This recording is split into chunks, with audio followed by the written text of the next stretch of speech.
আসসালামু আলাইকুম। কেমন আছেন আপনারা সবাই? আশা করি ভালো আছেন। যে যেখানে আছেন সুস্থ আছেন। তো আপনাদের দয়া আল্লাহর অশেষ রহমতে আমিও ভালো আছি। আমি চলে আসছি নতুন একটা ব্লগ নিয়ে।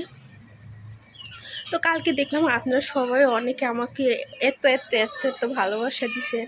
তা আপনাদের ভালোবাসা পেয়ে আমি অনেক অনেক খুশি হয়ে গেছি যে আপনারা সবাই এতটা ভালোবাসেন আমাকে। তো এত ভালোবাসার জন্য আপনাদের সবাইকে অনেক অনেক ধন্যবাদ। তো আসল কথা হয়েছে কি, আমি তো নিজে কি কোনো কাজ করতে পারি না, যে কাজ করব সেটা আপনাদের সঙ্গে শেয়ার করব বা সেটা দিয়ে ভিডিও বানাবো। তা আমি আসলে কোনো কাজ করতে পারি না, যা কাজ করে আমার বড় যে আমার শাশুড়ি। এই জন্য আসলে হয়েছে কি, আমি ভিডিওটা সেরকমভাবে বানাইতে পারি না। আর তারপরেও নিজের শরীরটাও তখন সুস্থ থাকে না, কখন সুস্থ থাকে আবার কোনো সময় আবার খারাপ হয়ে যায়। এই জন্য ভিডিওটা করা হয় না। তো কাল থেকে আলহামদুলিল্লাহ আমার শরীরটা অনেক সুস্থ। তো ভাবলাম যে আপনাদের সঙ্গে ভিডিও শেয়ার করি। এই জন্য ভিডিও আর আসলে করা হয়। তারপর নিজে কোনো কাজ করি না, শুধু বসে বসে খাওয়া। আর এইগুলো তো আর শেয়ার করা যায় না, বসে বসে খাওয়া আর করা। তো যাই হোক, আপনারা আমার জন্য একটু বেশি বেশি করে দোয়া করবেন। আর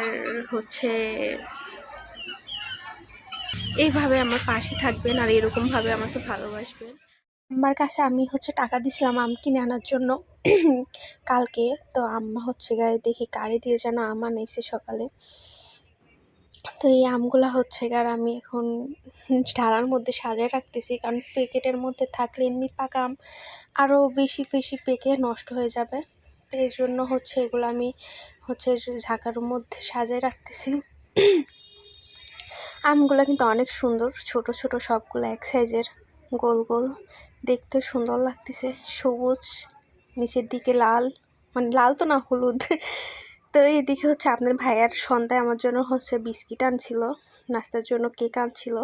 তো ওইগুলা তো শেষ হয়ে গেছে। আর এদিকে দেখেন কি বৃষ্টি দুপুরে, মানে বলার মতো না, প্রচণ্ড বৃষ্টি হইতেছিল।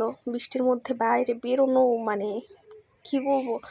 বাট গাছের পাতাগুলো দেখেন অনেক সুন্দর লাগতেছে, একদম নিরিবিলি পরিবেশ, গাছগুলো একদম চুপচাপ। তো অনেক জোরে জোরে বৃষ্টি হইতেছিল, দেখেন উঠানের অবস্থা, আর বাসার মধ্যে পানি আর পানি। তো যাই হোক, দুপুরের আমি খাবার আনতে গেছি, যাই দেখি এখানে করলা ভাজি করে রাখছে।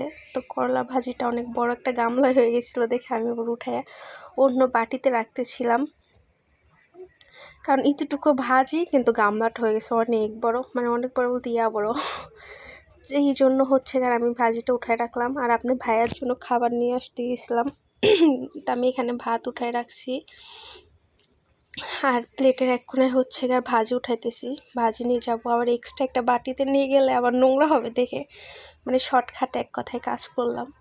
তো প্লেটের এক কোণায় আমি আর ভাজি নিলাম। এবার আম্মা আর ওর জন্য মানে মাংস উঠাই দিল, তরকারি। এখানে দেখতেছিল যে এখানে মানে তেল আছে কিনা, মানে ও তো আর তেল খায় না, এই জন্য বৃষ্টি হয়ে কি পরিমাণে কাদা হয়ে গেছে, প্রচুর বৃষ্টি হয়েছে। আর তিশা ভাবে এদিকে বারবার ফোন দিচ্ছে যে আয় আমার পাশে একটু, আয়তো। তা আমি তো পিছলার মধ্যে পড়ে গেলে আমার সব শেষ হয়ে যাবে, খুব রিক্স। আমি এখন তিশা ভাবের বাসায় যাচ্ছি, সে ডাকে কেন দেখি। তিশা ভাবের বাসায় এসে দেখি তাবিয়া রুমের অবস্থা কি করে রাখছি দেখেন। তবে তুমি আজকে অনেক খেলা করেছো, এই যে অবস্থা। পরে নোরে এসে এগুলো এরকম পায়ে দেখেন খেলা শুরু করে দিচ্ছে। এই যে এটা অনেক কিউট মাশাআল্লাহ। আর এখানে এসে দেখি তাবিয়া ও বড় ভাবি থেকে খাওয়াই নিবে, এই যে বড় ভাবি নুডলস খাওয়াই দিচ্ছে। আমাদের পাখিটা নেই, পাখি বাসায় ছিল না।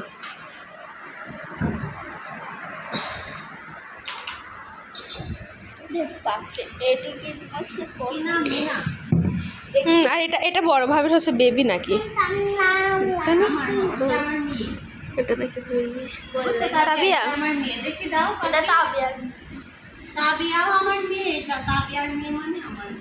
না তোমার নাতনি, এটা তাবিয়ার আগে, তারপর আমি পছন্দ করছি পরে, তারপর পরে পছন্দ করে আমি মেয়ে বানিয়েছি তাবিয়া।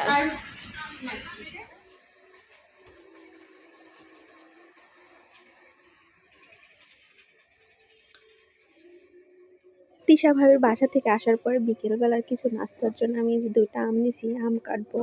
আর আমার আম কিন্তু অনেক পছন্দ, মানে সব ফুড মানে ফলের মধ্যে মানে লিচু, কাঁঠাল এগুলোর থেকে আমার হচ্ছে আমটা একটু বেশি ভালো লাগে। আম অনেক পছন্দ আমার। তো হচ্ছে আমি এখন 2টা আম নিয়ে আসছি কাটার জন্য, যে বিকেল না সন্ধ্যা হয়ে যাওয়ার সময়। তো কিছু হচ্ছে খাইতে মন চাইতেছিল, ওই জন্য ভাবলাম যে 2টা আম কাটি, আম কেটে খাই। তো এখানে আমি আসছিলাম আম কাটতে। তো অবস্থা দেখেন, আমার ক্যামেরা ধরার লোক ছিল না, আমি সব ড্যাবরা হাত দিয়ে করতেছিলাম। কি করা যাবে বলেন, নিজের কাজ তো নিজেরই করতে আমরা হবে। যাচ্ছি হচ্ছে তো আমাদের এখানে আমার হচ্ছে মামুন ফল কাটা চাচার বাসায়। শেষ।